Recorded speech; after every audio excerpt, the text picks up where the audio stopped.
আপনাকে বলে চকলেটের দাম কত? 1 টাকা, তাই না? আচ্ছা, ওটা খুলে বিক্রি করে না প্যাকেটের মধ্যে থাকে? প্যাকেটের মধ্যে থাকে। আপনি ভেবে দেখুন, 1 টাকার চকলেট, সেটা খুলে দিলে যদি তার ইজ্জত নষ্ট হয়ে যায়, আপনি যদি ওই ইজ্জত মাটি বসার কারণে ওই 1 টাকার চকলেটটা খাবেন না, ওর ইজ্জত আপনার কাছে শেষ হয়ে গেল। আপনি ভেবে দেখুন, আপনার বিটির কতটা আল্লাহ ইজ্জত দিয়েছে, আপনার মায়ের কতটা ইজ্জত, আপনার বোনের কতটা ইজ্জত, আপনার স্ত্রীর কতটা ইজ্জত, আল্লাহ একটা নারীর কতটা ইজ্জত দিয়েছে। এই চিন্তাধারা যদি আপনার ব্রেনে থাকতো, তাহলে আপনি বুঝতে পারতেন যে 1 টাকার চকলেটের ইজ্জত যদি এতটা হয়, তাহলে আমার মায়ের, আমার বোনের, আমার বিটির ইজ্জত কত। আজকে বাজারে কারা বেশি কথা বলেন? হ্যাঁ, মেয়েরা বেশি, ছেলেরা আপনি বেলডাঙ্গা বাজারে দেখতে পাবেন, বড় কষ্ট লাগে। আমি মাঝে মাঝে আলিফ ভাইয়ের দোকানে চা খাই দাঁড়িয়ে, বাজার উপরে সবজির দোকানটা পেছনে আছে, আমি সবজি নিই। তো একদিন আমি সবজি নিচ্ছি, ফল নিচ্ছি, তো জানি না এই এলাকায় বেলডাঙ্গা থানায় কিংবা এই মুর্শিদাবাদেরই মেয়ে, মা বিটি আছে, হয়তো আমার জলসা শুনে সালাম আলাইকুম মুখে দিলে হয়, হাতটা বাড়ছে সালাম আলাইকুম, তাই না? আমি বললাম, মা তোমাকে টাচ করা হারাম, তোমাকে দেখাটাও আমার জন্য বেশিক্ষণ হারাম। তুমি মুলাকাত করতে চাইছো, কি দিন বুঝেছে বুঝেলে? এটাকে বলা হয় অন্ধভক্ত। ভক্ত ভালো, অন্ধভক্ত খারাপ। আমাদের দেশে অন্ধভক্ত হওয়ার কারণে সমাজের কিছু লোক জাহান্নামের পথ অতিক্রম করছে। সেই ইটের দ্বারা সে যখন বাড়ি পৌঁছায়, তার বন্ধু বান্ধব, তার পরিবার, তার মা জিজ্ঞেস করলে, হ্যাঁ তুই তো মসজিদ ভাঙতে গেলি, ইটগুলো কেন এনেছিস? তার ভেতরে এতটা ঘৃণা ছিল ইসলামের প্রতি, আল্লাহর প্রতি, মসজিদের প্রতি, সে বললে সকাল আর সন্ধ্যা আমি এই ইটগুলোর উপরে প্রস্রাব করি। জোরে বলুন না, কতটা কষ্ট লাগে মনে মনে কথা হচ্ছে শুনে, তাই না? কিন্তু আল্লাহর কসম, হিদায়েতের মালিক আল্লাহ। এই ছেলেটা 1 বছর পর্যন্ত ইটের উপরে প্রস্রাব করেছে দিন আর রাত, ডিপ্রেশনে চলে এসেছে, পাগলের মতো হয়ে গেছে, ঘরের ভেতরে ঢুকে থাকে, বের হয় না। তার মায়ের মনে পড়লো, আমার ছেলে যখন বাচ্চা ছিল আমি মসজিদে নিয়ে যেতাম, লখনৌ একটা বড় আলেমের কাছে নিয়ে গেল, আমি যদিও নাম করবো না তার, তিনি জেল কেটেছে। কারণ কি? কিছু মানুষ তিনার হাত ধরে ইসলাম কবুল করেছে।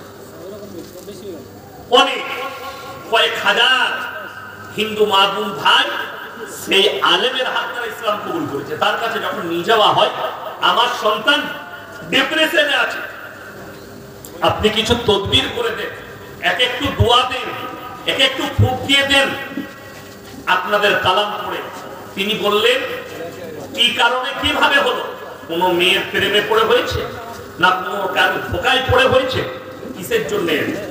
বলে আমার এই ছেলে বাবরি মসজিদে প্রথম হামলাটা চালিয়েছে এবং সেখান থেকে ইট নিয়ে এসে দিনে রাত্রে পুরো 1 বছর খালি তার উপরে পিশাব করেছে।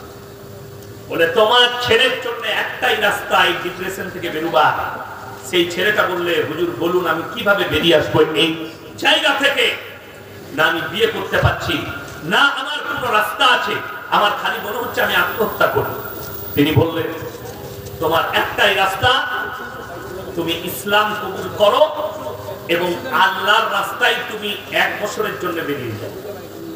সেই ছেলে ডিপ্রেশন থেকে বেরোবার জন্য কালমা পড়ে মুসলমান হলো, এই বলবীর বেরিয়ে গেল। 1 বছর পরে যখন ফিরে এলো, মুখে দাড়ি, আল্লাহর কাছে কেঁদে কেঁদে দোয়া করলো, আল্লাহ তুমি আমাকে ঈমান দান করেছো, আমাকে কালমা পড়িয়েছো, আমার মৃত্যু ততদিন দিও না। এই হাতের দ্বারা মসজিদ ভেঙেছি, আমি যেন এই হাতের দ্বারা 100টা মসজিদ তোমার ঘর তৈরি করতে পারি। জোরে বলুন সুবহানাল্লাহ। এইটা তো বলবীর সিং যে বাবরি মসজিদ ভেঙেছে, এর থেকেও মারাত্মক কথা, এর থেকেও ডেঞ্জার যেটা সেটা হচ্ছে রাসূল আকরাম সাল্লাল্লাহু আলাইহি ওয়াসাল্লাম যুদ্ধের ময়দানে 70 জন সাহাবী শহীদ হয়েছে। হাজী সাহেবরা যিনারা হজ করতে যায় তেনারা নিশ্চয়ই দেখেছেন উহুদের প্রান্তরে লোহার ব্যারিকেড দিয়ে 70 জন সাহাবীর কবর ঘেরা আছে। 70 জন সাহাবীর কবর ঘেরা আছে। ওইখানে এমন একজন সাহাবী শুয়ে আছেন, তিনি হচ্ছেন আল্লাহর নবী সাল্লাল্লাহু আলাইহি সাল্লামের চাচা যান হযরত আমির হামজা রাদিয়াল্লাহু তাআলা। যুদ্ধের ময়দানে জিনার বুকটা চিরে এই গলা থেকে শ্বাস নালী ধরে কলিজা ফাটটা বার করে চিবিয়ে খেয়েছিল, তার নাম হিন্দা।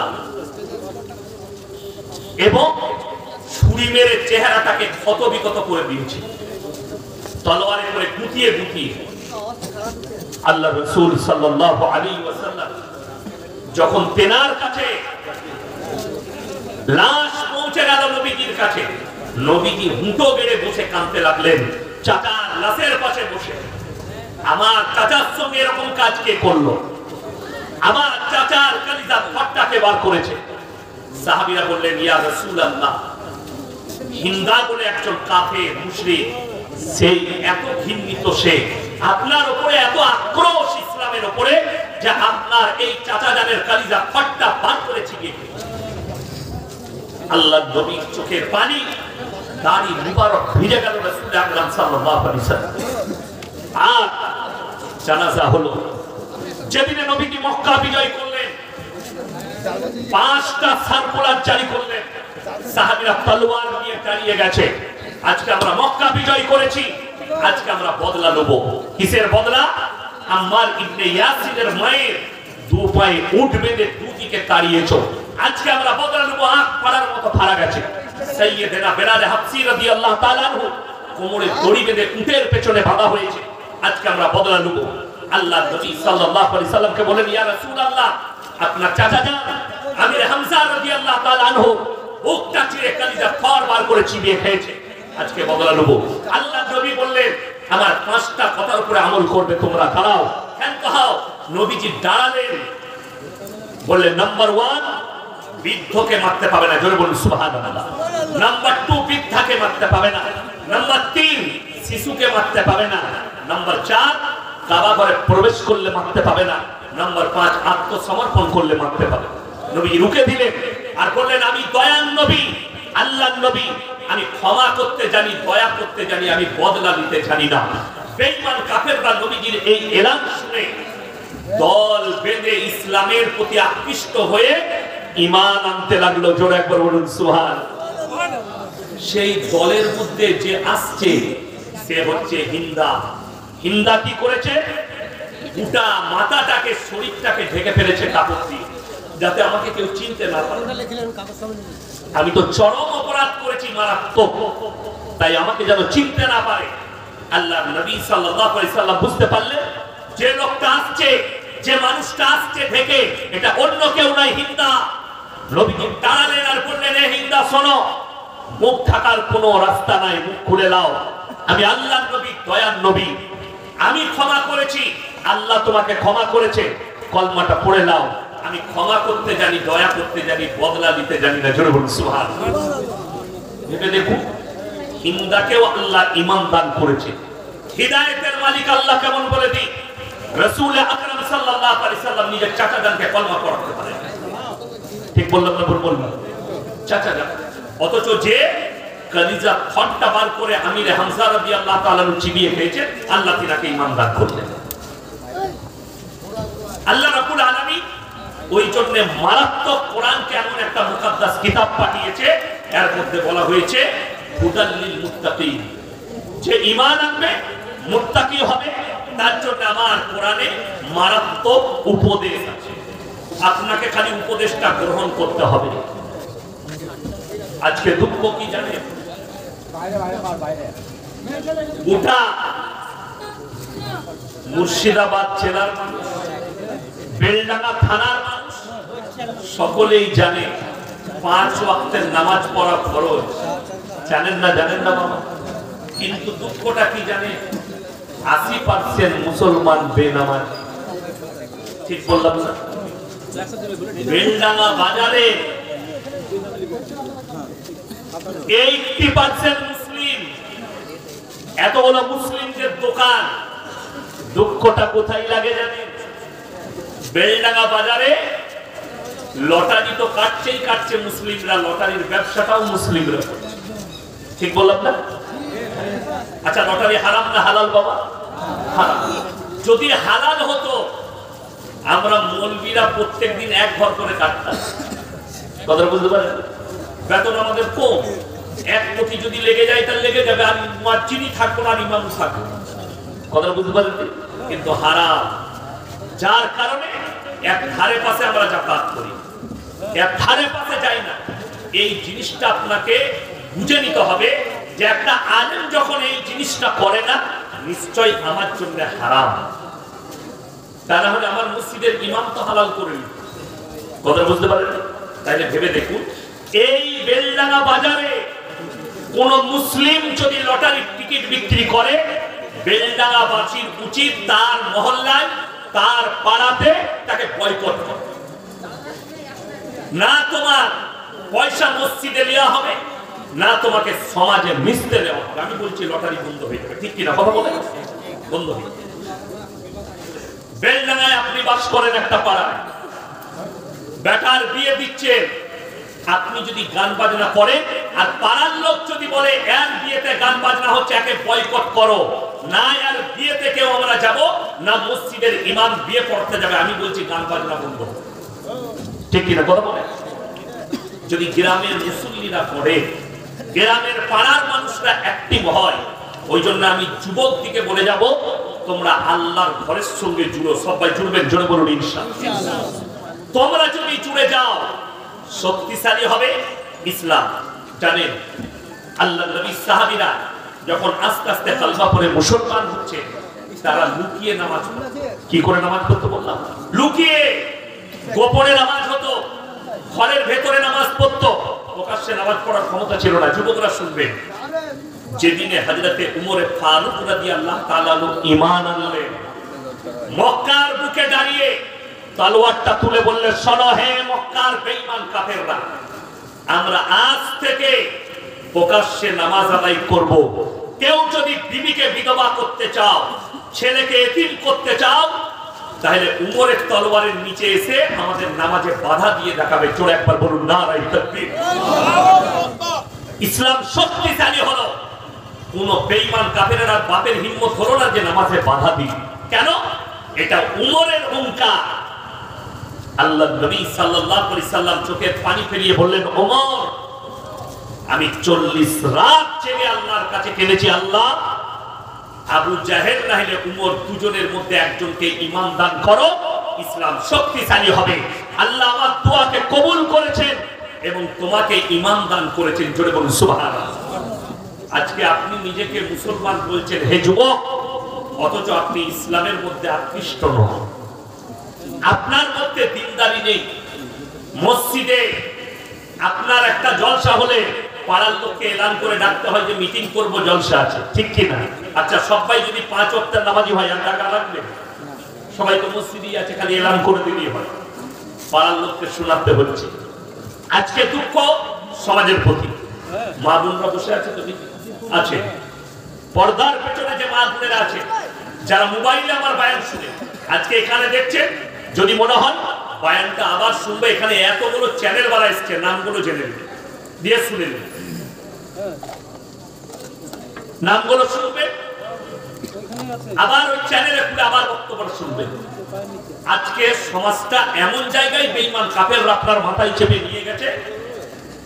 একটা ছেলে বিয়ে করতে যাবে, বিয়ে ঠিক হবে, ছেলের মুখে যদি দাড়ি থাকে, ছেলে যদি 5 ওয়াক্ত নামাজি হয়, মেয়েরা কি বলে?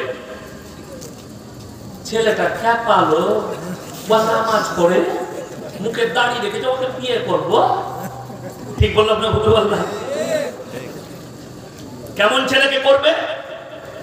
মাথার চুলটা যেন শুয়োরের মাথার মতো কাটে, সে যেন গুটকাখোর হয়, গাঁজাখোর হয়, মেলাতে ঘুরায়, পার্কে নিয়ে যায়, হে আমার মা, আজকে আমাদের সমাজে যে ছেলেটা গাঁজা খায়, বিড়ি খায়, মদ খায়, শুয়োরের মাথার মতো চুল কাটে, এরা তাদেরকে বলে স্মার্ট। আর একটা ছেলে 5 ওয়াক্তের নামাজ, হারাম হালাল বেঁচে চলে, কত দুঃখ। ছেলে আর দাড়ি রাখবে? এমনি তো আর খেপে গেছে কারা? যুবকরা। যদি খালি বেলডাঙ্গা বাজারে হাটের দিনে কোন মেয়ে যদি একবার খালি চোখ মেরে দেয়, ও মোটরসাইকেলের তেল শেষ করে কি বলে খালি যাবে, খালি খুঁজে বেড়াবে। ইশারা তো ডেঞ্জার, বুঝতে পারবেন না। এখন আলাদা ডিজাইন, কি বুঝলেন? হাঁটে দেখা হলে কি বুঝলেন, ভোল্টেজ কারেন্টের তারটা ছুলে ঝটকা মারবে মারবে। এর থেকেও ডেঞ্জার ঝটকা হচ্ছে মেয়েদের চোখ, কি বুঝলেন? আরে বেলডাঙ্গায় বাসে চেপেছে বহরমপুর যাবে, একবার যদি খালি হেসে দেয়, না বুঝে কোনো বাসের ভাড়া দিয়ে দিবে। আর একবার হাসলে তাকে নেমে বহরমপুরে নাস্তা করিয়ে দিবে। এর নাম হচ্ছে মেয়েদের চক্রান্ত, কি বুঝলেন? ইসলামে মেয়েদের পর্দা কেন আনা হয়েছে জানেন? একাধিক ঘটনা কোরআনের, নবীদের, পয়গম্বরদের ঘটনা কোরআনে আনা হয়েছে, যার কারণে পৃথিবীর মানুষ যেন নবীর উম্মত উম্মতি এরা যেন শিক্ষা পায়। হযরত ইউসুফ নবীর ঘটনা আনা কিসের জন্য? এই জিনাকারী থেকে বাঁচার জন্য। কোরআনে আছে ওয়ালাকাদ হাম্মাত বি ওয়া হাম্মা বিহা লাউলা আররাতুলহানা রাব্বি।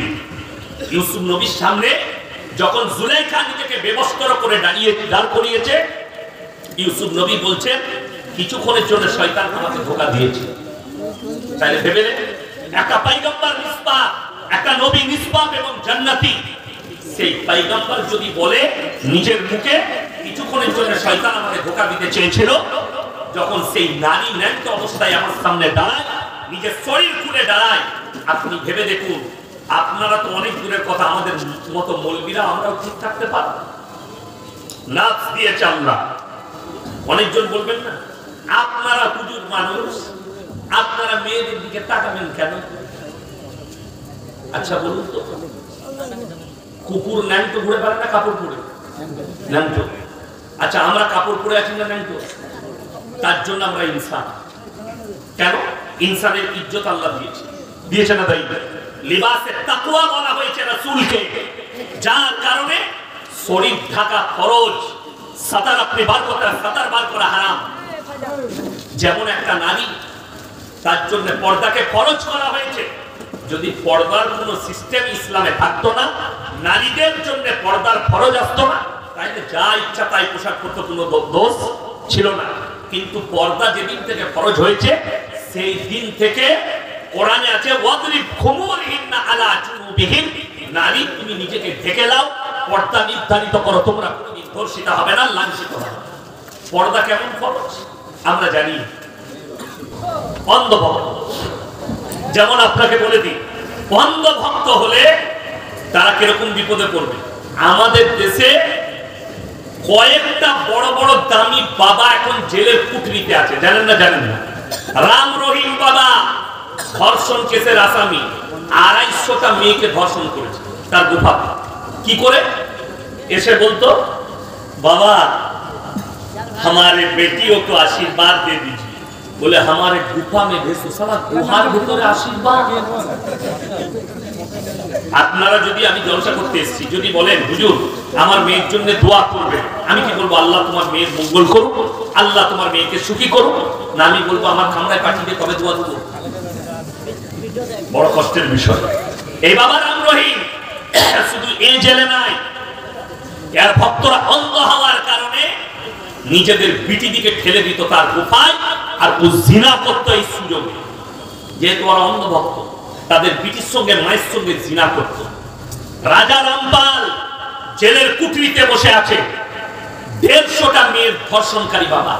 শুধু ধর্ষণ করি ক্ষান্ত থাকতো না, সে যে 70 বছর বয়স সেই বাবা, সে যে চকলেটটা খেত, চকলেটের দামই হচ্ছে 75,000 টাকা। আপনারা হাসবেন, এই হুজুর পাগল হয়ে গেছে, চকলেটের দাম ৭৫,০০০। হ্যাঁ, আমেরিকার ওই চকলেট টাকারা খাই শুনেলেন, যারা সেক্স করে এই চকলেটটা খাওয়ার পরে একবারে 10টা মেয়ের সঙ্গে সেক্স করা যায়, এত যৌবন ক্ষমতা বাড়িয়ে দিবে। এই বাবাকে তো আর 10 জন 15 জন মেয়েকে ধর্ষণ করতে গুফায় ডেকে ডেকে নিজের ঘরে ডেকে। আমাদের দেশে, আমাদের সমাজে কিছু কানা দাজ্জাল পীর বেরিয়েছে, বলছে তোর মাকে ডেকে দে, বোনকে ডেকে দে, আমাদের পার্টি, আমাদের বর্ধমানে আছে, বীরভূমে আছে। হ্যাঁ, বীরভূমে আছে, আমি নাম করব না। এক মাল পুরা মাল পিসে, তার কাছে গেলে বলছে সুগার হোক, জ্বর হোক, সর্দি হোক, ক্যান্সার হোক, এক রাত যদি কোনো মেয়ে তার ঘরে থাকে তার সব রোগ ভালো হয়ে যায়।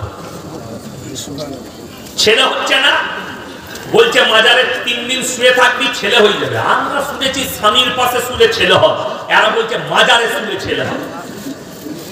বুঝতে পারেন কত আশ্চর্যের বিষয়, এগুলোকে বলা হয় অন্ধভক্ত। তবে কবর জিয়ারত করা বুজুর্গানে দিন দেন।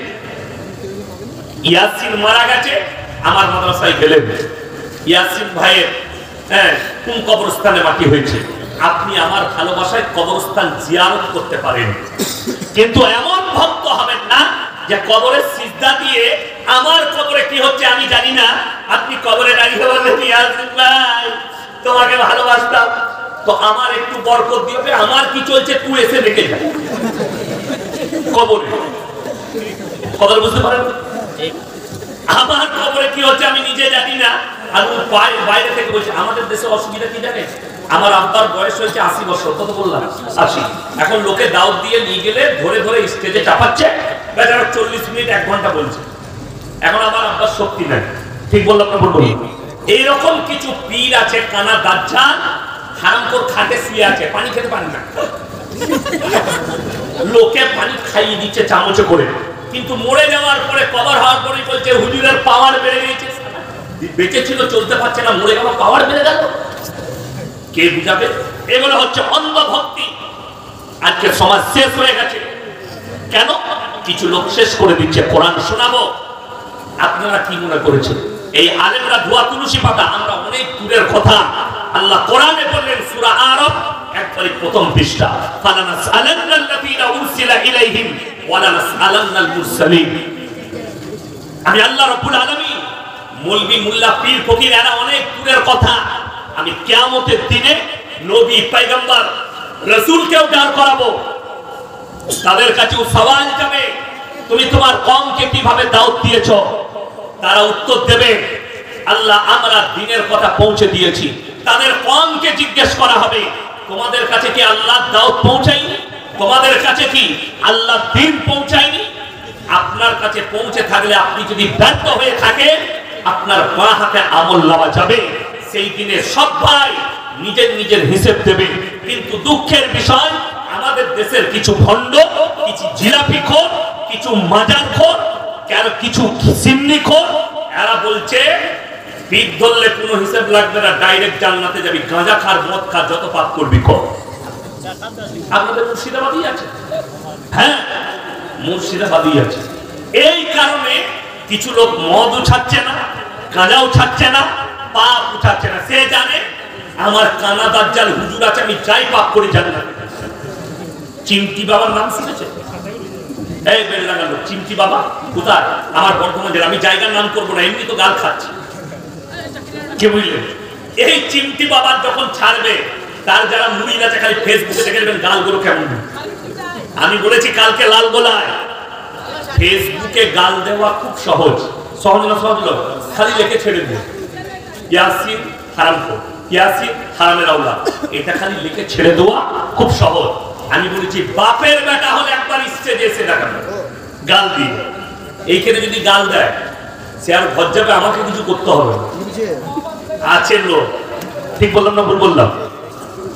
তাকে থানায় নিয়ে যাবে, আর তা না হয় স্টেজে শুয়ে ঘর যাবে, এখানে যদি দাঁড়িয়ে কেউ মাদুম তুলে আমাকে গাল দেয়, ছেড়ে দেবে।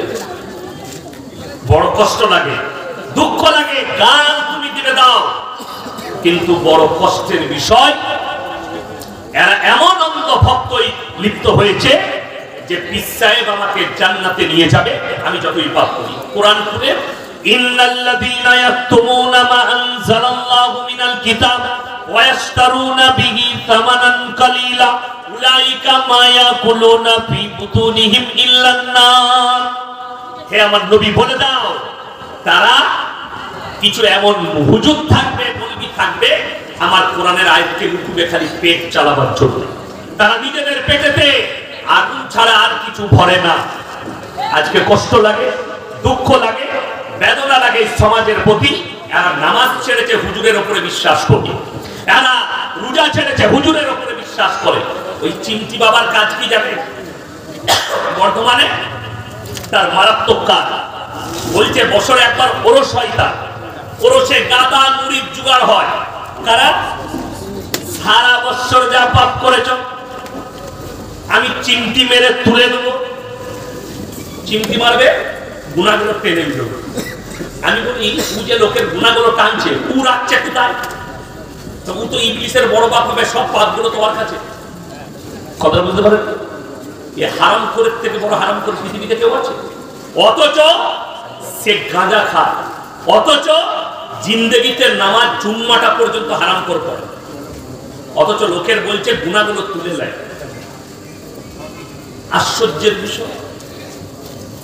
একজন আছে বর্ধমানে বীরভূম আর বর্ধমানের বর্ডারে, আমি জায়গার নাম করবো না।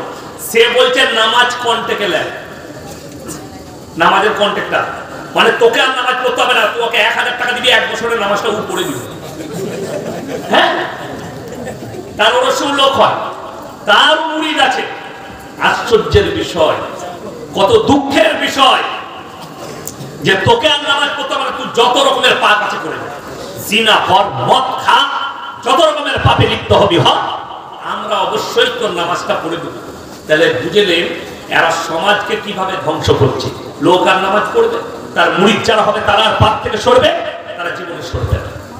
গল্প গুজবে শেষ হয়ে গেছে, সমাজকে দুর্নীতিতে ভরে দিয়েছে। এটা সাধারণ মানুষের অপরাধ নয়, আমাদের মতো মৌলবীর অপরাধ। আপনাকে আমি সুদটা হারাম বুঝাতে পারলাম না, স্টেজে এসে গল্প করে পালিয়ে গেলাম। আপনাকে লটারি হারাম বুঝাতে পারলাম না, এসে গল্প করে চলে গেলাম। আমি নামাজটা ফরজ এটা বুঝাতে পারলাম না। আল্লাহর কাছে কি করে এই বক্তারা দাঁড়াবে? গল্প গুজব করে। কার গল্প চলছে? বাগদাদের গল্প আর পীরের গল্প। এই গল্প চলছে সমাজের বুকে, দেশ সমাজকে শেষ করে দেয়। কিছু লোক এরকম আছে আপনার আমাদের সমাজে যে গল্প গুজবই ভালোবাসে। এমন এমন আজগবি গল্প অমুসলিম ভাইরা তোল করছে যে ইসলাম এরকম ধরনের, ইসলামের গল্পই ভরা, ইসলাম কুসংস্কারে ভরা। আশ্চর্য লাগে। এই মাসটা পৌষ মাস চলছে, আজকে কত তারিখ জানি না, কত আজকে পৌষ মাসে 25 না হলে 26, 25। এর পরের মাসটার নাম কি? মাঘ মাস। আপনারা নদীর এই পারে বাস করছেন, কোথায়? গঙ্গা। গঙ্গার ওই পারেও কিছুটা মুর্শিদাবাদ আছে, তারপরে আবার বর্ধমান আছে। সালারের মধ্যেখানে একটা গ্রাম ঢুকে আছে, বর্ধমান জেলার আছে না নাই? গ্রামটার নাম নতুন গ্রাম, কিন্তু জেলাটা বর্ধমান। আমি ওই গ্রামে 2বার জলসা করেছি। এরকম ওই পাটটা পেরিয়ে সালার, ভরতপুর, সালারটা পেরিয়ে গেলি কেতুগ্রাম থান, বর্ধমান জেলা স্টার। এইদিকে দেবগ্রাম পেরিয়ে গেলি কাটুয়া, বর্ধমান জেলা স্টার। বর্ধমানে মুর্শিদাবাদের কিছু জায়গায় আর বীরভূমে, বাঁকুড়া, পুরুলিয়ায় দেখবেন এই পহেলা মাঘ অমুসলিম ভাইদের একটা পরব আছে, সেটার নাম হচ্ছে মকর সংক্রান্তি। গঙ্গাসাগরে আমি জলসা করতে গিয়েছিলাম। ওই গঙ্গাসাগরে সব গোসল করতে যায় অমুসলিম ভাইরা, ওটা ভারত থেকে আসে, বিহার থেকে, উড়িষ্যা থেকে গোসল করতে আসে। এই দিনে কাজী সাহেব বলে কোন এক পীর সাহেব ছিল, কি নাম বললাম? কাজী সাহেব। এই পহেলা মাঘ কাজী সাহেবের ওরস হয় কিছু কিছু জায়গায়। কি করে? মেয়েরা ফজরের পরে গোসল করে। অমুসলিম ভাইরা মকর সংক্রান্তিতে গোসল করছে।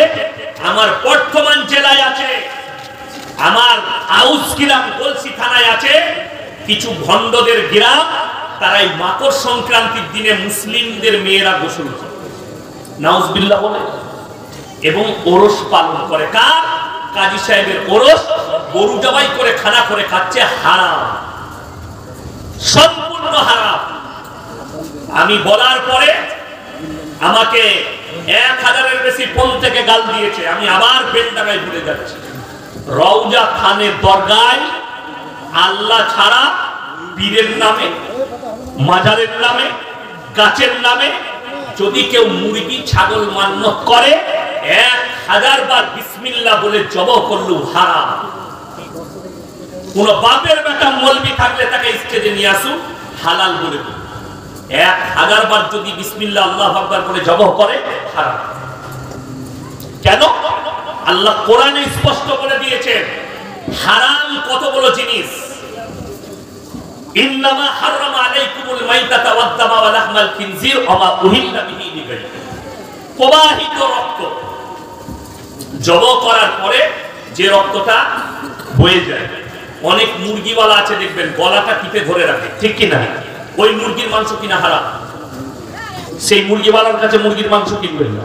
কিছু হারামখোর কসাই আছে, মুরগি বিক্রি করে, জবাই করার পরে গলাটা টিপে ধরে থাকে, একদম হারাম, অপরাধ। তার কাছে মুরগির মাংস কিনবেন, তার দোকানকে বয়কট করুন। দুঃখটা কোথায় জানেন? আমাদের দেশের লোক, ইমাম সাহেব যদি পাড়ায় কোনো কসাই থাকে, ইমাম কিংবা মুয়াজ্জিন যদি 100 করে টাকা দেয় কিংবা 200 করে টাকা দেয়, গরুটা জবাই করে দেয়, অনেক লোক বলে একে ইমাম রাখা যাবে না, গরু জবাই করছে। তাহলে গরুটা জবাই করবে কে? 100টা কসাইয়ের মধ্যে 80টা কসাই গাঁজাখোর আর মাতা আমাদের দেশে। এই বলছি কাল থেকে গাল চলবে, চলবে না, চলবে না। কারা দিবে ওই মালগুলো আমাকে গাল? তো তোরা গাল দিলে তো আমি বলতে ছাড়বো না, অবশ্যই বলবো। আমার ভাই আপনাদেরকে অনুরোধ করে বলছি, একটা মানি ব্যাগ কারুর পড়ে গেছে, আপনার হাত দিয়ে দেখুন, স্টেজে রইল, প্রমাণ দিয়ে নিয়ে যাবেন। মানি ব্যাগটা ইমানদারির সঙ্গে শুনে যান। আপনাকে বলে দিই, কসাই যারা থাকবেন, আপনি 5 ওয়াক্তের নামাজ পড়ুন, আপনি ইমানদার দিকে মাংস খাওয়াবেন। এবং আপনাদেরকে বলছি, কোন কসাই যদি নামাজ না পড়ে, তার কাছে মাংসটা, গরুটাকে জবাই করছে জানার পরে মাংস দিবে। যদি ইমাম সাহেব করে আলহামদুলিল্লাহ, না করুন। ইমাম সাহেব যদি করে আলহামদুলিল্লাহ, মুয়াজ্জিন করে আলহামদুলিল্লাহ। আমার গ্রামে সিস্টেম আছে, হয় মাদ্রাসা শিক্ষকরা জবাই করে, নাহলে মুয়াজ্জিন করবে, নাহলে কোনো নামাজি ব্যক্তিকে জবাই করতে হবে, তবে তার মাংস নেয়, নাহলে তার মাংস বিক্রি হবে। এইটা আমাদের সমাজে শুনে রে, যে মুরগিটা জবাই করা হলো, গরুটা, তার প্রবাহিত রক্ত, তার যে রক্তটা গড়িয়ে যাচ্ছে, এটা খাওয়া কি হারাম। মরে যাওয়া মাংস, মরে যাওয়া জন্তু প্রাণীর মাংস, মরে যাওয়া মাছ নয়। মরা মাছ খাওয়া জায়েজ আছে। অনেকে বলবেন যে মরা গরুটা খাওয়া জায়েজ নাই, মাছটা কেন জায়েজ আছে? এর মধ্যে কোরআন হাদিসের দলিল আছে। প্রবাহিত রক্ত, যে প্রাণীর শরীরে প্রবাহিত রক্ত আছে, ওইটা মারা গেলে হারাম। মাছের শরীরে প্রবাহিত রক্ত নেই, মাছের শরীরে রক্ত ব্রেনে স্টক এক জায়গায় থাকে, তার শরীরে প্রবাহিত রক্ত না থাকার কারণে রাসূল সাল্লাল্লাহু আলাইহি সাল্লাম বললেন মরা মাছটা খাওয়া হালাল। জোরে বলুন সুবহানাল্লাহ। এবং শুয়োরের মাংস, কিসের মাংস বললাম? শুয়োরের মাংস। এবং আল্লাহ ব্যতীত অপরের নামে উৎসর্গিত জিনিস, আল্লাহ ছাড়া ঠাকুরের নামে, আল্লাহ ছাড়া হিপির নামে, আল্লাহ ছাড়া পীরের নামে, আল্লাহ ছাড়া অন্য চূড়ার নামে মান্যত করা জিনিস তোমাদের জন্য হারাম করা হলো। এই আপনাদের মুর্শিদাবাদে একটা গুটকাখোর আছে, দাঁতগুলো তো একদম পুরো মোষের মতো কালো করে দিয়েছে। তার নাম, ওই জাদুঘরের মতো টুপি পরে থাকে, তার নাম হচ্ছে জুবের। সে দেখলাম একটা বক্তব্যে বলেছে, দেওবাদীরা আহলে হাদিসরা মুরগি জবাই করলে, গরু জবাই করলে এটা খাওয়া যাবে না, হারাম ফতোয়া দিয়েছে। ওই ভগবান গুলাই বাড়ি। আমি দেখলাম এমান যখন ফতোয়া দিচ্ছে আর খোঁজ নিতে হবে কি কতটা আমল করে। আমি ভগবান গুলাই জলসা করতে গিয়ে খোঁজ নিলাম যে তার বিটি পালিয়ে গিয়ে দেওবন্দি ঘরে বিয়ে করেছে। আমি তাহলে এর বউটা কি হবে? কষ্টের বিষয়, ফতোয়া দিচ্ছে, শুনে রেখে দে। এরা বলতে চাইছে যে মুরগিটা মাজারে জবাই করলেও আল্লাহু আকবার বলে জবাব করে। আর আমি বলে যাচ্ছি 1000 বার যদি বিসমিল্লাহ আল্লাহু আকবার বলে পৃথিবীর সব মুলবি কাবা ঘরের ইমাম এসে জবাব করে, আর যদি উদ্দেশ্য থাকে বাবার নামে, উদ্দেশ্য থাকে গাছের নামে, উদ্দেশ্য থাকে মাজারের নামে, হারাম, কোনো সন্দেহ নেই এটা হারাম। 1000 বার বিসমিল্লাহ বলে, যেহেতু উদ্দেশ্যটা আল্লাহ। পুজোর প্রসাদ খাওয়া হারাম না হালাল? হারাম। তার কারণ একটাই, মারাত্মক কারণ একটাই, সেটা হচ্ছে আল্লাহ ব্যতীত অপরের নামে উৎসর্গ করা। আমি একবার আমার আব্বাজির সঙ্গে তখন জলসায় গিয়েছিলাম তালবিলির, তখন একজন মুসলিম বক্তা ছিল, মানে মুসলিম মানে বুঝতেই পেরেছেন, অমুসলিম থেকে মুসলমান। তিনার নাম ছিল আব্দুর রাজ্জাক রাত মেদিনীপুর, খুব সুন্দর বাবনদের ছেলে ছিলেন, তিনি ইসলাম কবুল করেছিলেন। আমি আমাদের মাদ্রাসায় একবার আমার আব্বাজি এনেছিলেন জলসায়, আমি দেখেছি খুব ভালো কথা বলতেন, আল্লাহওয়ালা লোক, চিনেন না? আল্লাহওয়ালা লোক, ইনি চিনেন আমার ভাইজান। তো তিনি বক্তব্য দিচ্ছেন, আব্বাজি স্টেজে গেল, আমি সাথে গেলাম কিরাত পড়ার লেগে। তো তিনি লাস্টের দিকে বলছেন যে পুজোর প্রসাদটা মুসলমানদের এই জন্য খেতে নেই, সেখানে গোবর আর মুখে ছিটে দেওয়া হয়। তো আমার আব্বাজি বললে, ভাইজান আপনি বসবেন। আপনার বয়সী লোক বলে, কেন? বলে আপনি একবার বসবেন। আব্বাজি খুতবা পড়েন, তাকে বলল যে আপনি বললেন মুসলমান দিকে যে মুখে ছিটে লাগার কারণে, মুখ আর গোবরে ছিটে দেওয়ার কারণে এই প্রসাদ মুসলিমদের খাওয়া যায় না, তাহলে কলার মানগুলো যেগুলো লাগে না ওপরগুলো ফেলে দিয়ে কলারটা খাওয়া যায়। তিনি কিন্তু স্থির হয়ে গেলেন। আমার আব্বাজি বললেন, শুনেন, এইটা কোনো ফ্যাক্ট নয়, মতো মুখ আর গোবরটা মারাত্মক ফ্যাক্ট যেটা হচ্ছে, সেটা হচ্ছে আল্লাহ ব্যতীত অপরের নামে উৎসর্গ করার কারণে হারাম। আল্লাহ ব্যতীত ঠাকুরের নামে উৎসর্গ করার জন্য হারাম, আল্লাহ ব্যতীত কবরের নামে উৎসর্গ করার জন্য হারাম। এইগুলো থেকে আমরা সবাই বাঁচবো, জোরে বলুন ইনশাআল্লাহ। মুসলমান তো এটাই বাঁচতে পারছে না। খিচুড়ি হচ্ছে ওরস, আপনি চলে গেলেন খিচুড়ি খেতে, আমি তো খিচুড়ি খাবো, ওইটাই আজকে শুনে নেন। আমরা নিজেদের ধ্বংস নিজেরা ডেকে এনেছি, অন্য কেউ নয়। আমার আব্বাজি 55 বছর জলসা করছেন, আমার ভাইজান 55 বছর। গোলাম আহমদ মুর্তজা সাহেব নিজের জিন্দেগিতে 60 বছর জলসা করেছেন, 60 ইয়ার্স। তিনি দুনিয়া ছেড়ে চলে গেলেন, আল্লাহ জান্নাতি করুন, বলুন আমিন। তিনি সমাজের কতটা খিদমত করেছে আমরা আলেমরা এখন বুঝতে পারছি। একদিন আব্বাজি গল্প শোনাচ্ছিলেন, যারে তোরা বাচ্চা ছেলে, আজকে আমরা ময়দান তৈরি করেছি, সেই ময়দানেই তোরা বক্তব্য দিচ্ছিস, বাস্তব কথা। মেদিনীপুরে একটা জঙ্গলসা বলে জায়গা আছে, বেরিয়ে জেনারেটর ঘিরে দিয়েছে, কারা? লাড্ডু পীরের লোকরা। জলসা করতে দিবে না, বলছে আমি আর গোলাম আহমদ মুর্তজা সাহেব 15 কিলোমিটার মাঠে মাঠে হেঁটে রেল স্টেশনে গেছি, 15 কিলোমিটার পায়ে হেঁটে জলসা করতে, লুকিয়ে পালিয়েছি। আজকে সেই জলসাগুলো জায়গাগুলো আমি গিয়ে ওই জঙ্গল সাহেব 3 বার জলসা করেছি। এত ভালো মানুষটা, এত ভদ্রলোক, সব একটা বয়স্ক লোক, একদম বয়স মানে 90 বছর বয়স হবে। সে আমাকে দেখে বলছে, শওকত সাহেবের ছেলে তুমি? আমি বললাম হ্যাঁ। বললে, বাবা আল্লাহ আমাকে হিদায়াত দিয়েছে, আমি 1 সাল লাগিয়েছি চেল্লা দিয়ে এসেছি। তোমার আব্বা যখন এসেছিল আর মুর্তজা সাহেব, আমি আগে জেনারেটরে বাড়ি মেরেছি। সেই লোককে আল্লাহ হিদায়াত দিয়েছে, জোরে বলুন সুবহানাল্লাহ। আজকে ওই জায়গা থেকে ফিরে এসেছি। সেই জায়গা আমি, আমার আব্বাজি সারা জিন্দগি ভর জলসা করলেন, সারা জিন্দগিটা কাটিয়ে দিলেন, জীবনটা কাটিয়ে দিলেন গোলাম আহমদ মুর্তজা সাহেব। আজ পর্যন্ত আপনি শিরকটাকে বুঝতে পারলেন না, আপনি কবরটাকে বুঝতে পারলেন না, এটা ঢিপিটা হারাম। আপনি মাজারটা বুঝতে পারলেন না। মক্কা থেকে মদিনা হাজী সাহেব বসে আছে, 770 কিলোমিটার রাস্তা, একটা মাজার নেই। আর আমার বাড়ি থেকে বেলডাঙ্গা 150 কিলোমিটার রাস্তা, 150,000-এর বেশি মাজার। তারা দিন বুঝেনি। আমি এক্ষুনি শোনালাম, ওহুদের গ্রাম করে 70 জন সাহাবী শুয়ে আছে, একটা মাজার নেই, কবর।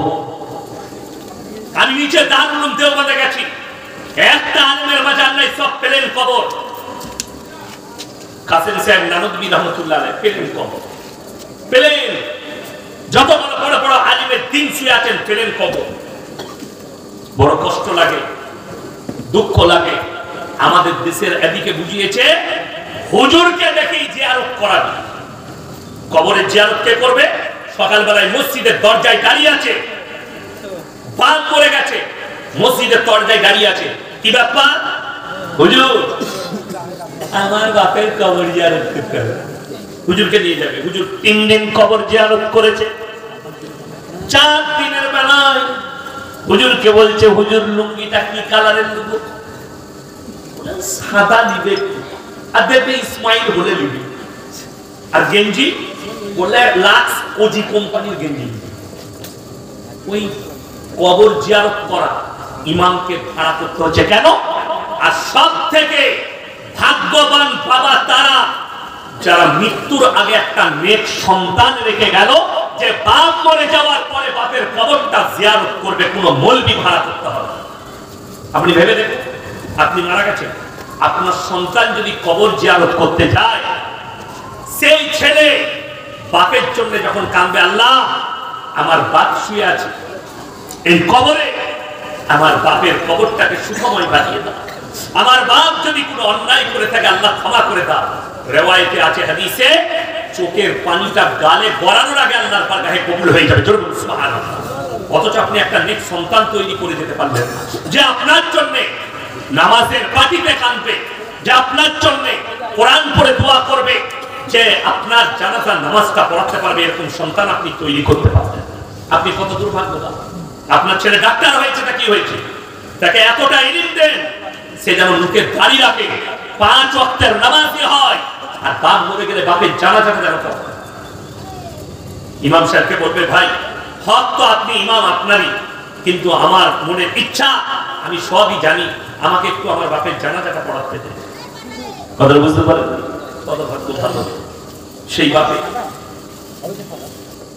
আমার ভাই আপনাদেরকে অনুরোধ করে বলছি, সবাই শিরিক থেকে বাঁচবেন। জোরে বলুন ইনশাআল্লাহ। একবার জীবনে চুরি করে ফেলেছেন, আল্লাহর কাছে ক্ষমা হয়ে যাবে ক্ষমা চাইলে।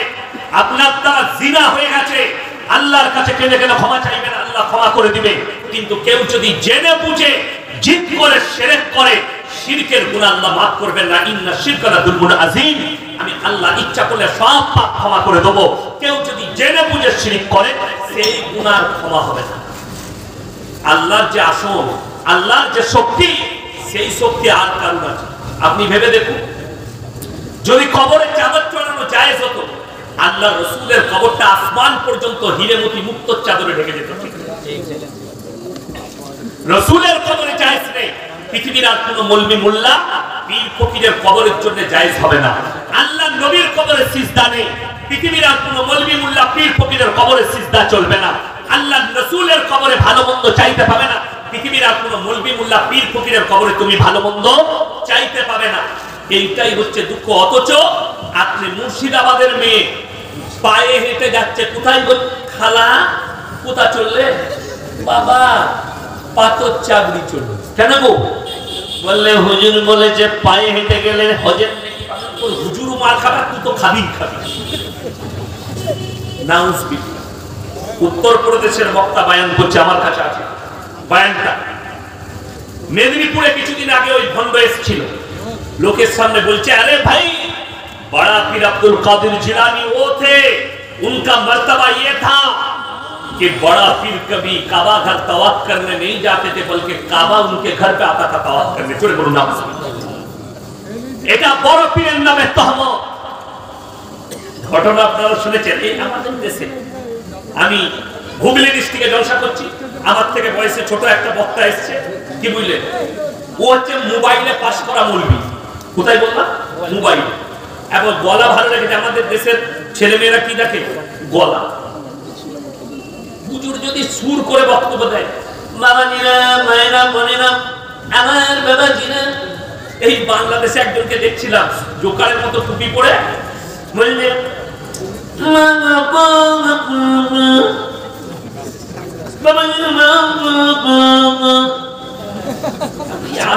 পাগল গরু গাধা।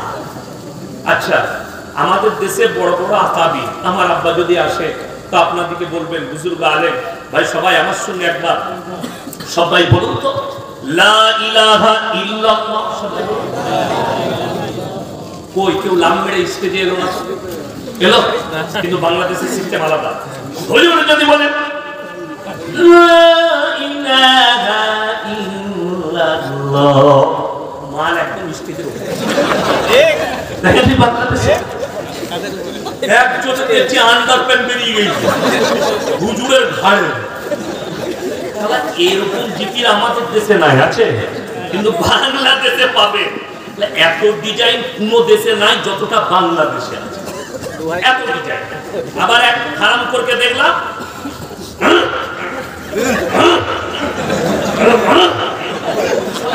জিকির হয়,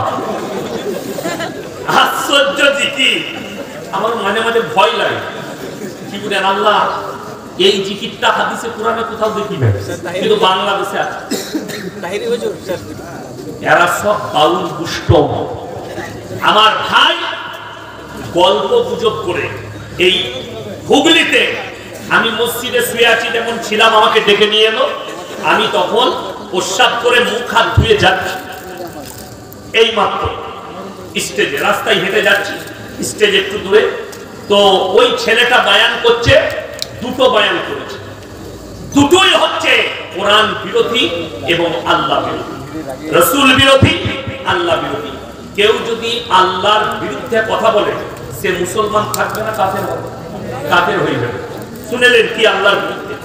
যে কথাটা আল্লাহ কোরআনে নিজের জন্য প্রযোজ্য করেছেন, কোন নবী পয়গম্বরের জন্য করেননি। কথাটা বলেন। আচ্ছা, এই লোক কোনদিন মুমিন হতে পারে? আল্লাহ তাআলা যেটা নিজের জন্য করেছে, কেউ যদি কারোর উপর ফিট করে, কথাটা শুনে কি বলছে?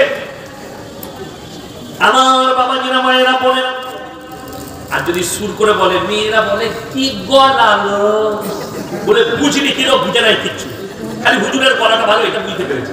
আর আমাদের দেশে তো সুরে জলসা শেষ, সুরেতে জলসা শেষ, বুঝলি কি হুজুর, বুঝিনি কি হুজুরের খালি গলাটা ভালো।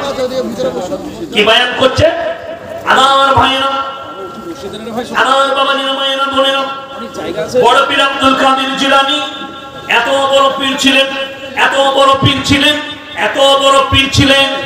গোটা পৃথিবীর যত বড় সমুদ্র আছে, নদী আছে, যত পানি আছে, আমার বাবাজিরা সব পানিগুলো যদি কালি করে দেওয়া হয়, আর গাছগুলো যদি কলম করে দেওয়া হয়, আর পৃথিবীর মানুষ যদি বড় পীরের প্রশংসা লিখতে শুরু করে, আমার বাবাজিরা সমস্ত পানি শেষ হবে, কিন্তু বড় পীরের প্রশংসা লিখে শেষ করতে পারবে না। জোরে বলুন নাউজুবিল্লাহ। এটা কোরআন বিরোধী কিনা আমি প্রমাণ দিচ্ছি, আমাকে গাল দিবার আগে কোরআনটা শুনবেন। সূরা কাহাফ, সূরা বললাম সূরা কাহাফ, একবারই শেষ আয়াতের আগের আয়াত, কুল্লাউ কানাল বাহরু মিদাদাল লিকালিমাতি রাব্বি লানাফিদাল বাহরু ক্বাবলা আন তানফাদা কালিমাতু রাব্বি ওয়ালাউ জিনা বিমিথলিহি মাদাদা। হে আমার বিশ্বনবী, পৃথিবীর মানুষকে বলে দাও, গোটা পৃথিবীর যতগুলো সমুদ্র আছে সব পানিগুলো যদি কালি করে দিই, আর পৃথিবীর মানুষ যদি আল্লাহর প্রশংসা লিখতে শুরু করে, পানিগুলো সব শেষ হবে, আবার আমি অতটাই পানি দেবো, অতটাই কালি দেবো, সেই পানিগুলো শেষ হবে, কিন্তু কিয়ামত পর্যন্ত আমার আল্লাহর প্রশংসা লিখে শেষ করতে পারবে না। বলুন সুবহানাল্লাহ। আল্লাহ কার জন্য বললেন? নবীর জন্য নয়, শুধুমাত্র আল্লাহ নিজের জন্য প্রযোজ্য করলেন, আল্লাহ নিজের প্রশংসা করলেন। বাকি পৃথিবীর কোন ব্যক্তি নিজের প্রশংসা করার যোগ্যতা রাখে না, একমাত্র আল্লাহ রাব্বুল আলামিন রাখে। এই মূর্খ বক্তা, গাঁজাখোর বক্তা, সিন্নিখোর বক্তা, গুটখাখোর বক্তা, জিলাপিখোর বক্তা, ওই জায়গাটা, ওই কোরআনের আয়াতটা বড় পীরের নামে ঠিক করছে। আজকে যদি বড় পীর আব্দুল কাদের জিলানী রাহমাতুল্লাহ আলাইহি জীবিত থাকতো, এই হারামখোর গুলোকে কাফের ফতোয়া দিত। আরো ঘটনা শুনে নেন বাবাজিরা। একজন ব্যক্তি বিয়ে করেছে, বিয়েটা কাকে করেছে? একজন হাফিজে কোরআনকে। এই আয়েশা সিদ্দিকায় হাফিজে কোরআন তৈরি হয় না, হয় না মেয়েরা? হ্যাঁ, কত মেয়ে পড়াশোনা করছে। কি বলছে? একজন হাফিজে কোরআনকে সাধারণ লোক বিবাহ করলো, যখন বাসর রাতে গেছে তখন তার স্ত্রী বললেন, তুমি আমাকে কেমন করে স্পর্শ করবে, যেহেতু আমি হাফিজে কোরআন, আমার মধ্যে কোরআন আছে, তুমি আমার উপরে কি করে চাপবে? এখন মায়েরা শুনছে না, হারাম করে আমি উত্তর দিতাম না। কথা বলে আমাদের মধ্যে ইলিম আছে না, না কথা বলে না, আমিও হাফিজে কোরআন, আমার বিবি কিন্তু সাধারণ মেয়ে, হাফিজে কোরআন না, তাকে আমি বুকে চাপিয়ে আদর করতে পাবো না? তাহলে কি করে চাপ দিয়েছে? সে হাফিজে বই তো ইয়ে হাকুম করে বলছে হাফিজে কোরআন নয় বলে বউ বলছে তুমি আমার উপরে চাপতে পাবো। এই হারামখোর গুটখাখোর দিকে মারার লোক কি করতে হবে তাইলে? বললেন এই ব্যক্তি বড় পীরের কাছে গেলেন, আর বড় পীরকে বললেন, বাবা আমি তো হাফিজে কোরআন নয়, আমার বউ হচ্ছে হাফিজে কোরআন, তাই আমি আমার বউয়ের উপরে কি করে চাপবো? তাই আমি হাফিজে কোরআন কি করে হবো? বড় পীর বললে, বাবা চিন্তা নেই, ফজরের নামাজটা তুমি আমার পেছনে পড়বে। সেই ব্যক্তি ফজরের নামাজ পড়েছে, বড় পীরের ডান দিকে বসেছিলেন, ডান দিকে বড় পীর নামাজ পড়িয়ে সালাম ফিরেছেন, আবার বাঁ দিকে ফিরেছেন। বলছে ডান দিকে যারা ছিল তারা সবাই হাফেজ হয়ে গেছে, ওই মালকটাও হাফেজ হয়ে গেছে, যা বুঝে করবা। পেলি কোথায়? আমি বললাম ঘটনা পেলে কোথায়? শুনেছি। আমরা একটু শোনা মৌলবি, পড়া মৌলবি নয়। কিতাব পড়া মৌলবি হলে এই ধরনের গুটকা করে। একটা চাল আদায়কারী আছে আপনাদের মুর্শিদাবাদে, তার নামটা কি, চুচকোপাড়া তাহের না কি না, চাল আদায় করতো, দিয়ে এখন বক্তা হয়েছে তাহের রিজভি বলে না, গুনাহ হবে। এই যতগুলো আছে না জিলাপি খোর, এই ঘটনাগুলো বলছে অমুসলিমরা হাসছে আমাদের উপরে, দল করছে। যে আশ্চর্যের বিষয়, একটা বাচ্চা 1 বছর লাগে, 6 মাস লাগে কোরআনে হাফেজ হতে। ভেবে দেখুন। আচ্ছা বলুন, রসুলের মর্যাদা বেশি না বড় পীরের মর্যাদা বেশি? তাড়াতাড়ি বলুন। রসুলের মর্যাদা বেশি। গোটা পৃথিবীর মৌলবীকে আমি চ্যালেঞ্জ দিলাম, ভারতবর্ষের আলেম দিকে, এই গুটকা খোরের মৌলবী হোক, আহলে হাদিস হোক, আর দেওবন্দি মৌলবী হোক, আর ফুরফুরার মৌলবী হোক, একটা যদি আমাকে হাদিস বার করে দেখাতে পারে, একটা যায়িফ হাদিস দেখাতে পারে যে রসুলের পেছনে অমুক সাহাবীরা নামাজ পড়েছেন, সালাম ফিরা মাত্র তারা হাফেজ হয়ে গেছে, একটাও নাই। অথচ এই গুটকাখোরকে বুঝাবে গল্প দিয়ে ভরে দিয়েছে এটা বড় পীরের নামে তহমত, মিথ্যা বানানো গল্প। আর ইসলাম টিকে আছে সত্যর উপরে, ঠিক কিনা কথা বলবো? শুধু এই গল্প নয়, বাবাজি নাম বড় পীর আব্দুল কাদের জিলানী খানা খেতে বসেছেন, দেশি মুরগি দিয়ে ভাত খাচ্ছেন। বাবাজিরা আজকে আমাদেরকে কি যে ভাত দিল, দেশি মুরগি। বড় পীর খাচ্ছেন, হাড্ডি গুলো একদিকে রাখছেন। তেনার মুরিদ বললে, বাবা আপনি যে হাড্ডি গুলো খেয়ে রাখছেন এটা কিসের জন্য? বড় পীর বললে, বাবা চিন্তা করো না, আমি যে হাড্ডি গুলো খাচ্ছি, এই মুরগির মাংসের হাড্ডি গুলো রাখছি, আমি বড় পীর খাওয়ার পরে এই মুরগিটাকে পুনরায় আবার জীবিত করার ক্ষমতা আমি বড় পীর রাখি। এই বক্তব্য চলছে, আর হাসছে অমুসলিম ভাইরা, টোল করছে যে ইসলামটা গল্পে ভরা, অথচ এটা ইসলামই নয়। রাসূল আকরাম সাল্লাল্লাহু আলাইহি ওয়াসাল্লামের জীবনে এরকম ঘটনা ঘটেনি যে নবীজি দুম্বা মাংস খেয়েছেন, দুম্বা জীবিত হয়ে গেছে। নবীজি বকরি খেয়েছেন, বকরি জিন্দা করে দিয়েছেন। একটাও দলিল নেই হাদিসে, অথচ হারামখোর বড় পীরের নামে তহমত লাগাচ্ছে। আমি চ্যালেঞ্জ ছুড়ে বললাম, পৃথিবীর যতগুলো গুটকাখোর আর জিলাপি হুজুর আছে, একটা যদি খাজা বাবার প্রমাণ নিয়ে আসতে পারে যে খাজা মঈনুদ্দিন চিশতি বলেছে আমি মরে যাওয়ার পরে যতগুলো, আমি মরে যাওয়ার পরে ভারতের মানুষরা শোনো, আমার কবরে সিজদা দেবে, আমার কবরে চাদর চড়াবে, আমার কবরে চিন্নি দেবে, আমার কবরে মুরগি নিয়ে এসে মান্নত করবে, একটা যদি লেখা খাজা বাবার দেখাতে পারে, আমি জীবনে আর সমাজের বুকে মুখ দেখাবো না, বক্তব্য দেবো না, আমি মাদ্রাসায় ফিরে আসবো। এটা আমার চ্যালেঞ্জ। কিন্তু আমি বলে যাচ্ছি, বেলডাঙ্গার মানুষ নিজেরা শিরক থেকে বাঁচুন। সকলে জোরে বলুন ইনশাআল্লাহ। নিজেরা শিরক থেকে বাঁচুন। আমার ভাই ভণ্ড পীর সাদিকুর রহমান বলেছে, মিজানুর রহমান আজহারী যে গলা কেটে আনতে পারবে তাকে 10 লক্ষ টাকা পুরস্কার দেওয়া হবে। এই বিষয়ে আপনি কিছু বলুন। তার সাহস থাকলে কাটবে। এরা তো আমাকেও কুইচে মারাবে, আমি কি করবো? পেলে মারবে আর না হলে মার খাবে। আজহারি বলেছে যে স্বাধীনতার পর থেকে আমরা কিছু পাইনি, একদল খেয়েছে আর একদল খাওয়ার জন্য রেডি হচ্ছে। উত্তাল বাংলাদেশ এই নিয়ে কিছু বলেন। যা বলেছে ঠিক বলেছে, শুনেলেন। 1 টাকা যদি কেউ রাজত্বের পয়সা অন্যায় ভাবে কমের পয়সা খায়, আল্লাহর কাছে হিসেব রাখবে। আমাদের দেশের লোক মনে করে নেতা হওয়া খুব সহজ, আমি জিতে গেলাম, আমি নেতা হয়ে গেছি, আমি আমার মন মর্জি মতো চালাবো। শুনেলেন, বেশিরভাগ নেতা এই যুগে জাহান্নামে যাবে খালি অন্যায় ভাবে মালকে আত্মসাৎ করার জন্য।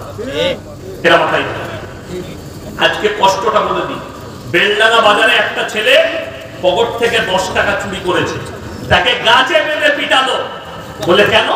বলে এই বাচ্চাটা চুরি করেছে। তাকে বেঁধে হাতেতে পিটাচ্ছে, এই বাচ্চাটা চুরি করেছে, চোর। অথচ যারা কমের লাখ লাখ টাকা মেরে নিচ্ছে তাদেরকে স্টেজে নিয়ে এসে আপনি গলায় মালা পরিয়ে বলছেন এটা সমাজসেবী। আমি বললি খারাপ বলবি, বড় কষ্ট লাগে। সব থেকে দুঃখ এই মুর্শিদাবাদ, মালদা জেলায়, দিনাজপুরে স্টেজে আলেমরা বক্তব্য দিচ্ছে, নেতাদিকে ডেকে নিয়ে এসে বক্তাকে বলছে আপনি চুপ করুন, উনি দুটো কথা বলুন। এটা কিয়ামতের আলামত। রাসূলের হাদিসে আছে, যখন আলেমদিকে বেইজ্জতি করা হবে তখন জেনে রেখে দিবে ইলমের থেকে আগে বড় বড় আলেমদিকে আল্লাহ তুলে দিবে। মূর্খরা দেশ চালাবে আর শিক্ষিতরা বসে থাকবে। আলেমদিকে স্টেজে বেইজ্জতি করানো হবে। একটা আলেম বক্তব্য দিচ্ছে, একটা বক্তা বক্তব্য দিচ্ছে একটা ইসলামিক স্টেজে, আর একটা নেতাকে নিয়ে এসে মদ খায় না, গাঁজা খায় না, জিনা করে, আল্লাহ ছাড়া কেউ জানে না, নিয়ে এসে বলছে ইয়াসিন সাহেব আপনি 10 মিনিট দাঁড়িয়ে যান, হারাম করে বক্তব্য। ঠিক ঠিক চলছে এখন। আমি তো নিয়োগ করেছি যেদিন আমার সাথে ঘটবে আমাকে তো লাস্টেই চাপায়, সেই দিনে স্টেজ থেকে নেমে গাড়িটা চেপে চলে যাবো, কারণ বাপের হিম্মত হবে না। আমার গাড়ি যদি ভেঙে আগুন লাগিয়ে দেয় তাও আর জলসায় চাপবো, আমাকে মার্ডার করে দিন চাপবো। বড় কষ্ট লাগে। আপনি চলুন আমাদের বর্ধমান জেলায়, স্টেজ তো দূরের কথা, জলসার পোস্টারে একটা নেতার নাম দেখতে পাবো, খালি আমি মুর্শিদাবাদে দেখতে পাবো। ওদের নাম কেন দিল? এই মাদ্রাসা শুধু একটা নেতার জন্য চলছে।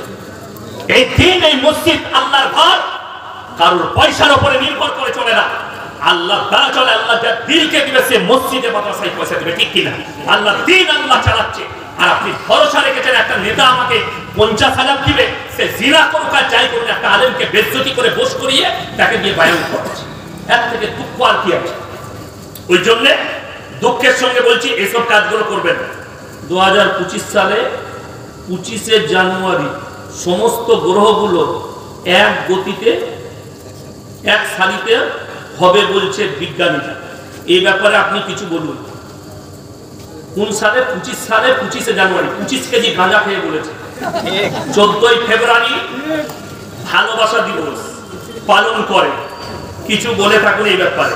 আমি তো বলেছি বেঈমান কাফের ইহুদিদের একটা মারাত্মক ঠান্ডা মাথায় চাল, মুসলিম দিকে জিনায় লিপ্ত করে।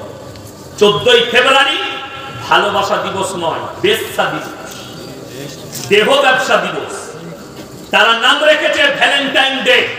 14ই ফেব্রুয়ারি কাজ হচ্ছে জিনা করা, তারা নাম রেখেছে রোজ ডে, কাজ হচ্ছে জিনা করা। তারা নাম রেখেছে চকলেট ডে, কাজ হচ্ছে জিনা করা। তারা নাম রেখেছে কিস ডে, কাজ হচ্ছে জিনা করা। এগুলো ঠান্ডা মাথায় জিনা করাচ্ছে। আর রাসূল আকরাম সাল্লাল্লাহু আলাইহি সাল্লাম কিয়ামতের আলামতগুলোর মধ্যে মারাত্মক আলামত, যখন রাস্তাঘাটে কুকুরের মতো জিনা হবে জানবে যে কিয়ামতের আলামত এসে গেছে, কিয়ামত কাছে চলে এসেছে। এয়ারপোর্টে যাচ্ছে, কাকে ছাড়তে? গার্লফ্রেন্ডকে। কি বুঝলে? গার্লফ্রেন্ড কোথায় যাবে? মুম্বাই যাবে, এয়ারপোর্টে ছাড়তে এসেছে। কি বুঝলে? টেস্কি থেকে নেমে চলে যাবে, কি চলে যাবে? হ্যাঁ, কি খাচ্ছে মুখে? আর এটা তো জিনা, স্পষ্ট জিনা। আমাদের দেশে দুঃখ কি লাগে জানেন? মুসলিমদের মেয়ে বোরকা পরে হিজাব পরে স্কুলে গেলে তাকে কোর্টে কেস লড়তে হয়। আর যারা ন্যাংটো বাজারে, এয়ারপোর্টে আর দিল্লিতে বোম্বাই খুঁজে বেড়াচ্ছে যে আর্টিস্টরা, তাদেরকে বলা হয় নাইস, বিউটিফুল, বিউটিফুল লুক। আর আমাদের ছেলেরা তো ওইগুলোই ভালোবাসে। ঘরে এসে বউকে বলছে তোকে না খেপির মতো লাগে, আর মোবাইল খুলে দেখাচ্ছে দেখ হিমা মালিনী এখন বয়স হয়ে গেছে, তাকে কিরকম লাগছে, দেখ তোকে এরকম লাগে কেন? আরে হারামখোর, তোর বউটাকে একবার বহরমপুরে নিয়ে যা, পার্লারে একবার মেকআপ করা ইমাম আলমীর থেকেও মাধুরীর থেকেও ভালো লাগে। ইমাম আলমীর বয়স হচ্ছে কত? 70 না কত? 74। কিন্তু তাকে আপনি ফিল্মে দেখবেন মনে হচ্ছে জানো 45 বছর বয়স। কি ওটার নাম? মেকআপ। শাহরুখ খানের বয়স কত? 59। বুড়ো হয়ে গেছে, কিন্তু মেকআপে মনে হচ্ছে 14, 20 বছর, 25 বছরের যুবক। ঠিক কিনা? শুনেলেন রাসূলের হাদিস, যারা মুখেতে দাড়ি রাখবে এটা মরদের আত্মপ্রকাশ পাবে, পুরুষত্বে। আপনি যারা দাড়ি চাচ্ছে তাদের গালে একজন হাত লাগান। যারা দাড়ি চাটে কি বলেন মনে হচ্ছে যেন গন্ডারের চামড়া। আর আমাদেরটা হাত লাগিয়ে দেখেন, জীবনে হাত লাগাই দেখুন, ক্রিমও ব্যবহার করি না, কিচ্ছু করি না, কি মনে হচ্ছে? হাত দিয়ে দেখুন না, কোনো অসুবিধা নেই। আমার ভাই, তোমার বিবিকে সাজালে ওর থেকে সুন্দর লাগবে। তুমি যে নারীটাকে দেখছো আপনি তার কাছ থেকে নজর ফিরিয়ে দেন। মুসলিম দিকে অনুরোধ করছি, আপনার বিবি বাইরে গেলে তাকে বলো ঢাকা দিয়ে যাও শরীর। আপনি আপনার হুকুম করুন, সে যদি পালন না করে বিপদে পড়বে। আর কি আছে? ভারত বাংলাদেশ সীমান্তে বিটিএস জওয়ান ও কৃষকদের, বিজেপি জওয়ান ও কৃষকদের সংঘর্ষ হচ্ছে। এ ব্যাপারে কিছু আপনি বলুন। আমি জানি না কি হয়েছে, আমি দেখবো তারপরে বলবো।